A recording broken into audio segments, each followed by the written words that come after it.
Hi, I'm Julie. Um, Most of you already know my testimony, but I'll do like a try to do an abbreviated version. I'm from Pennsylvania, and I grew up going to church, and I was raised in what I now call churchianity, where I was involved in all the stuff. And I was raised Methodist, but honestly, I don't know that they made much distinction between Methodist and what else was there? There's like Baptists that we had a bigger youth group with, and just all the ones that weren't Catholic, we just mixed up with. And I wasn't really told as a Methodist what Methodists specifically believe. But ours would probably be classified as a dying church where I went there growing up. Nikki also went to the same church, and it was just a lot of older members. There weren't a lot of people that were younger. But when I was young, our class group, I was in children's choir. I I was one of the ushers that would go down and collect money during a tithe period. I lit the candles. I was an acolyte. And then I went into sanctuary choir when I aged out of the children's choir, which like jumped in age group tremendously. There's nobody else my same age that was in sanctuary choir. And Nikki became president of the youth group, and I was vice president of the youth group. Um, so we were involved, and that's what I thought a Christian was, somebody that believed in God and Jesus was really involved in the church. And it wasn't until I reached high school and my parents announced that they were getting divorced that any of my security that I'd built up for myself in those years started to crumble. And I looked into more of what I believe and how I felt. And I always felt like God was real. I felt He answered my prayers. I would pray about tests and stuff from school, and I would do well. And I felt the Lord was really there, but I never knew if I was praying enough. I didn't know if I was doing enough. And I always had that question in my head. I always thought maybe if I talked to the Lord in my head longer, that my prayer was longer, and that was what He wanted. I just wasn't really sure what the Lord wanted. So when my parents announced they were divorcing, and I really tried to look into the Bible after that, and I would open the Bible and I would see Psalms, Proverbs. I don't know that we read much else other than the Gospels. My church didn't really go into depth. I never remembered going into Acts at all. But those verses seemed not applicable to my life. And some of them are like crying out to the Lord, and that was very felt. But then others were like they received something from the Lord, and I never could identify with that because I didn't feel like I was getting anything to make myself feel better. And around that time, I had two grandfathers die. A really close teacher to me died. Um, and my whole mindset and everything that I believed was thrown into turmoil. But now I can praise the Lord for that because I don't think I would have looked outside of myself or what I was raised with had that not happened to me. I didn't really have any reason to. I had a really great upbringing. I have two fantastic parents. So I was very cushy. I was very comfortable. So it was that had to snap me out of what I had been raised as. And for a while there, I went into the world. I started partying, doing anything that would take my mind off of how awful I felt.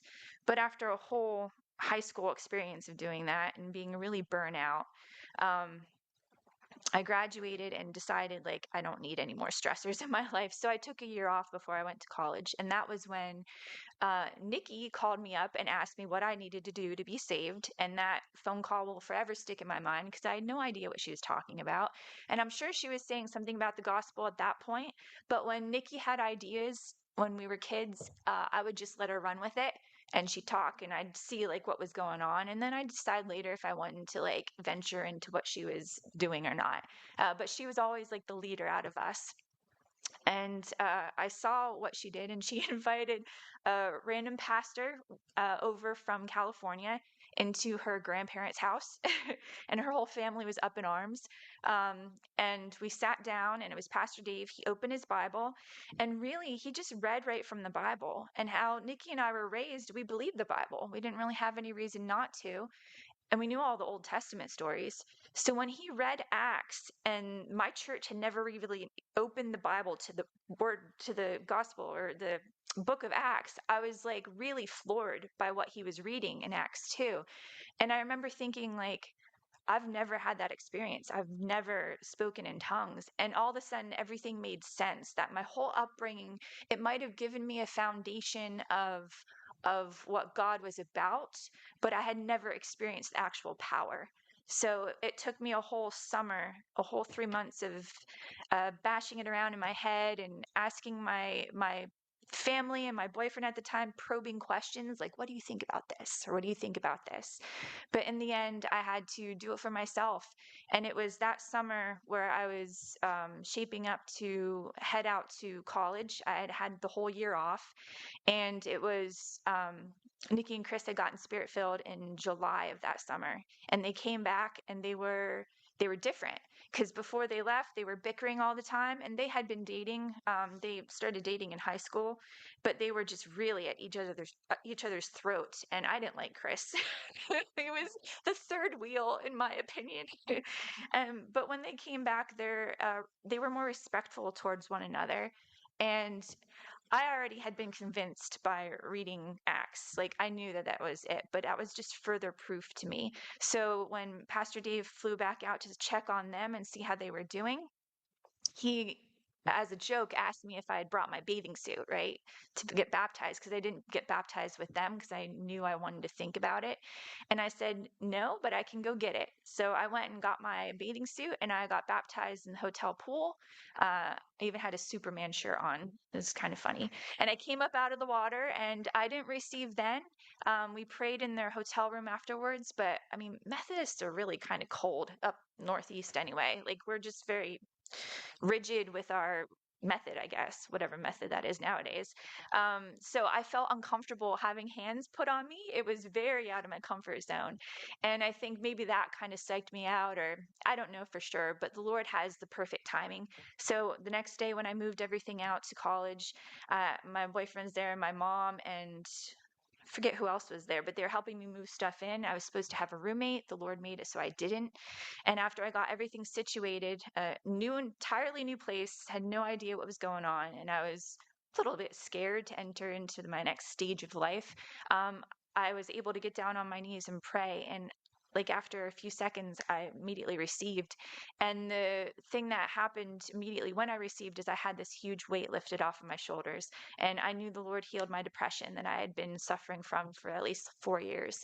And it just felt wonderful and incredible. And it was wonderful to know that I had known this stuff about God, but I had finally connected it to his power and that I knew that I was enough. I knew that I was doing the right thing.